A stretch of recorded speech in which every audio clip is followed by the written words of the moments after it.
Tonight, 300,000 people in West Virginia are being told to stay away from their tap water. State and federal authorities are working around the clock in Charleston, West Virginia, after a spill leaked chemicals into the Elk River. Hundreds of thousands of citizens in West Virginia are heading into this weekend dealing with a major water emergency. A state of emergency has been declared in West Virginia in the USA after a chemical leak into a river. Drinking water in 9 counties has been deemed unsafe. Bad news this morning for hundreds of thousands of people in West Virginia whose drinking water was contaminated by a chemical spill. We're now learning that the spill was worse than initially believed. So how long until people can actually drink the water coming out of their own taps? ABC's Susan Salney is in Charleston for us once again. Susan, good morning. Good morning, Dan. If there's any little tiny bit of good news here in Charleston, it's that state officials say their testing of the water shows that the contamination level is going down. It's just not down far enough. Water in West Virginia is still unusable. Now it's utter chaos. Eyes burning. It's a zoo in here, isn't it? It's a zoo. If I can't take a shower, it's going to be ugly. Local tap water, not safe for drinking, cooking, bathing, or even washing dishes. The question, when will this problem be fixed? They're just grabbing stuff and just taking it out the door left and right. There was a trust broken that may never be repaired. I think that even today, there are a percentage of families in West Virginia and Charleston that do not trust this water system. It was clear almost immediately that no one was prepared for something like that to happen. We don't know as much about our waterways as we probably should. Water is a prevalent feature in the state of West Virginia, and certainly some of its most remarkable places are its rivers.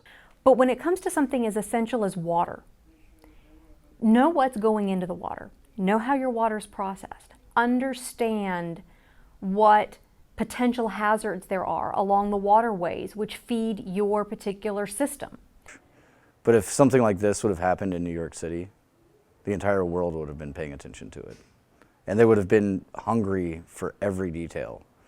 Right. Well, what the chemical spill taught us is that water is extremely valuable, and we just often take it for granted because we have so much of it. This was a chemical that we knew about and had been a part of the coal industry and the cleaning process for a number of years, but had not been studied very extensively. So we didn't have a lot of information from the scientific community to start with to know, what are the effects? What are the potential hazards? It became pretty clear pretty quickly that no one in Kanawha County or virtually anywhere in West Virginia was ready for something like that to happen.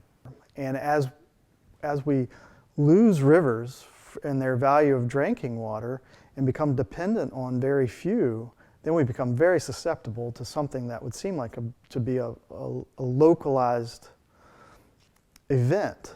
And instead, that localized event, it touched a third of the state, the residents.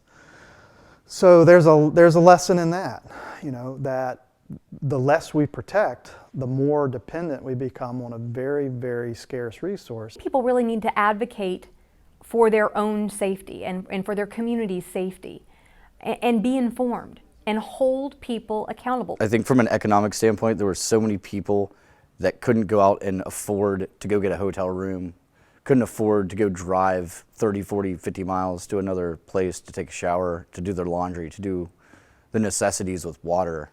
One of the difficult things when you try to compare any natural resource like water to another natural resource like coal or any mineral that maybe gets mined is that the economic value of water spread across so many different facets of life that it almost gets, pardon the pun, but it gets diluted. Its real value gets diluted because you've got a tourism sector, you've got a quality of life sector. People's willingness to pay for clean water is huge.